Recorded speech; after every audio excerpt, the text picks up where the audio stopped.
Have you ever wondered why your evenings vanish in a haze of exhaustion, endless scrolling, or aimless channel surfing, only to wake up the next day feeling like you barely lived at all? The truth might be more startling than you realize. Rumors have swirled for years that hidden corporate strategies and cleverly designed digital platforms are quietly draining your after work hours. On top of that, social pressures and old habits keep us stuck in routines that sabotage our own best intentions.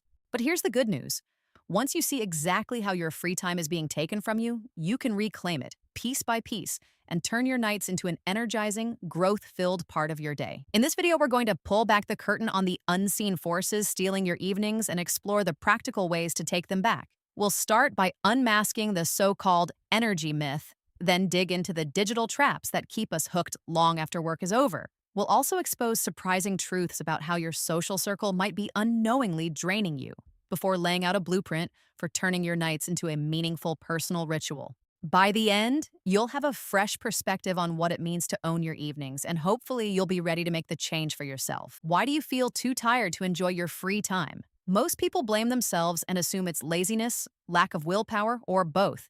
But consider this. Many companies structure workloads or deadlines in a way that nudges you to continue thinking about tasks long after you've left the office. Recent speculation has even suggested that some workplaces intentionally blur boundaries so that free time doesn't really feel free. Think about it. You log off for the day, but an email notification pings your phone an hour later. Or maybe you remember you have a presentation tomorrow, so you spend your evening worrying about it. Even if you're not actively working, you remain in a mild state of tension because tomorrow's tasks loom overhead. It's like living in two realities, work mode and off mode at the same time. The result? Chronic mental fatigue.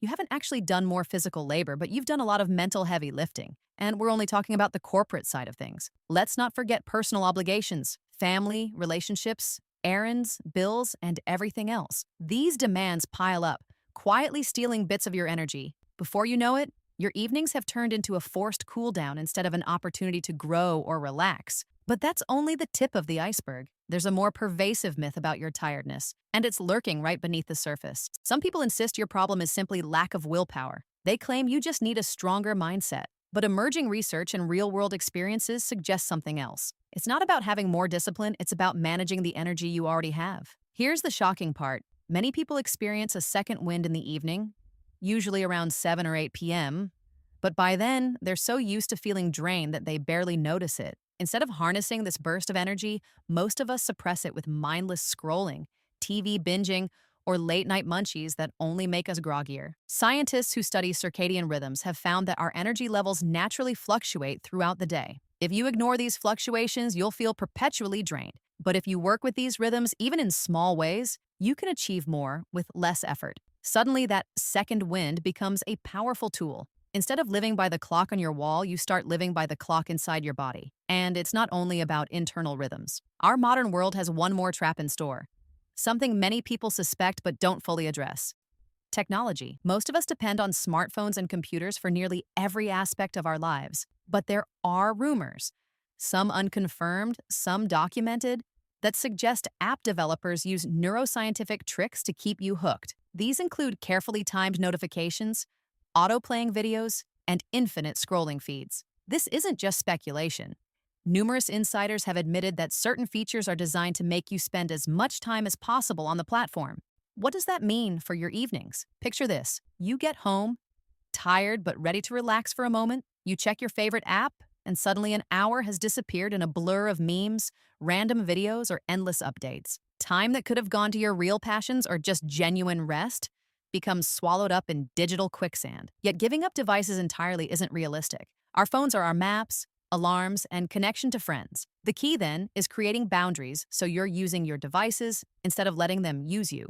If you suspect that your phone is an energy vampire, you might be right. But technology is only one piece of the puzzle. Another unexpected force could be creeping in from your social circle. Human relationships can bring us joy, comfort, and support, but they can also drain us if we don't manage them wisely. In fact, you've probably heard the term energy vampire, which refers to people or situations that leave you feeling exhausted or on edge. In some cases, it's not even intentional. Certain individuals simply require more emotional engagement than you have the capacity to give after a long day. Sometimes there's a subtle social pressure at play. You might feel obligated to attend gatherings, answer texts immediately, or keep up with a group chat even when you're depleted. Over time, these small demands build up and turn your evenings into someone else's agenda instead of your own. On the flip side, there are also those special people who uplift you. Spending even 15 minutes talking to a motivating friend can turn a dull evening into a highlight of your day. The key is in knowing which social interactions charge your battery and which drain it. Of course, isolating yourself entirely is rarely the answer, but striking a balance can transform your nights from a slow crawl to bedtime into a meaningful space for personal connection. Now that we've identified these hidden forces, from corporate agendas to digital distractions to social drains, it's time to learn how to truly reclaim your evenings. Reclaiming your evenings doesn't mean following a rigid schedule that sucks all the spontaneity out of life. Instead, think of it like a blueprint you can modify. The goal is to give your mind and body the structure they crave while leaving room for fun and relaxation. 1. Reverse scheduling. Start with your bedtime and plan backward. If you aim to sleep at 11 p.m., carve out 15 minutes for wind down, 30 minutes for whatever personal activity you choose, reading, journaling, or just listening to music. Then plan your dinner, chores, or social calls before that. This method flips the typical approach. Instead of letting your evening slip away until you have to go to bed, you protect your rest by design. 2. Strategic time blocks. Divide your evening into 2 or 3 blocks of about 60 to 90 minutes each. The first block is for gentle recovery. Maybe you shower, change clothes, and decompress without screens. The second block is for growth.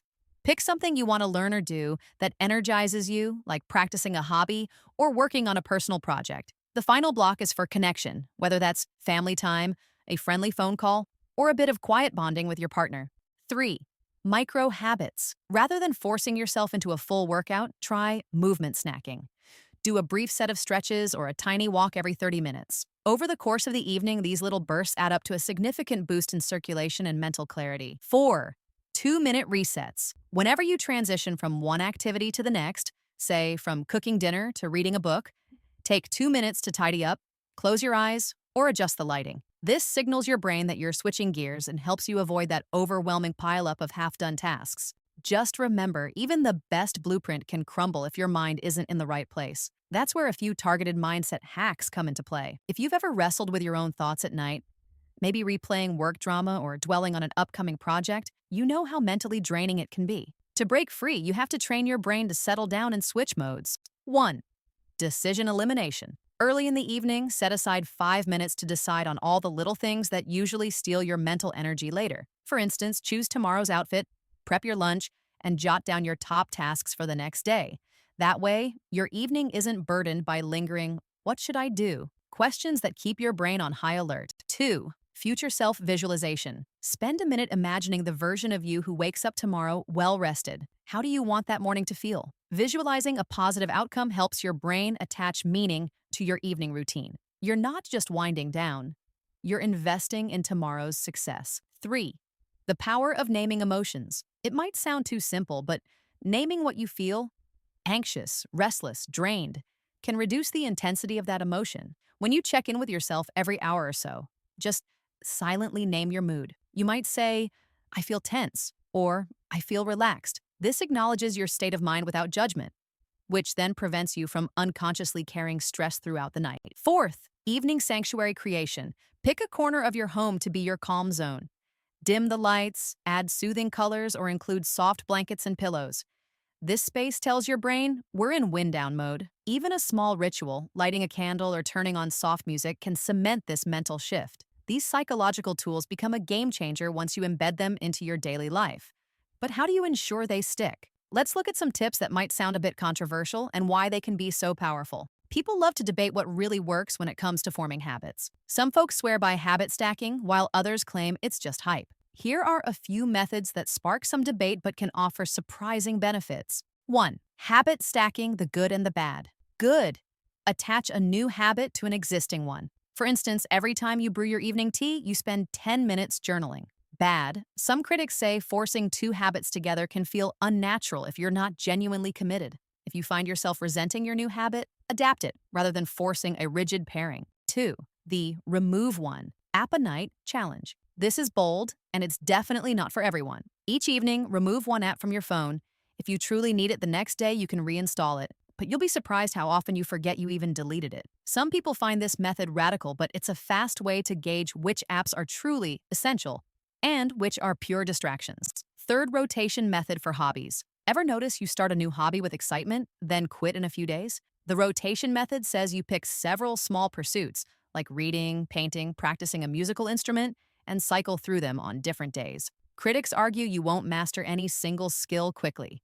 Advocates say this variety keeps your mind fresh and makes you more likely to maintain consistent engagement. The weekly digital detox block. Some go so far as to power down all devices one evening a week. Others see it as impractical. But if you can manage a no-screen window, whether it's 2 hours or an entire evening, you might rediscover just how fulfilling offline life can be. Here's the real secret.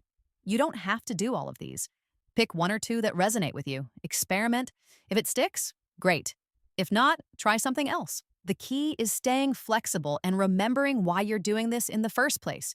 To reclaim your free time, your energy, and ultimately, your sense of self. Think back to the last time you felt truly energized at the end of the day. Maybe it was a weekend or a rare vacation day. Now imagine feeling that spark of life on a random Tuesday evening, even though you worked all day, just by making a few deliberate changes. That's the promise of reclaiming your evenings. We've covered a lot. Hidden corporate pressures, the suspicion that many workplaces quietly leak into your personal life, fueling that low-level anxiety that never quite goes away. The energy myth. It's not that you're lazy.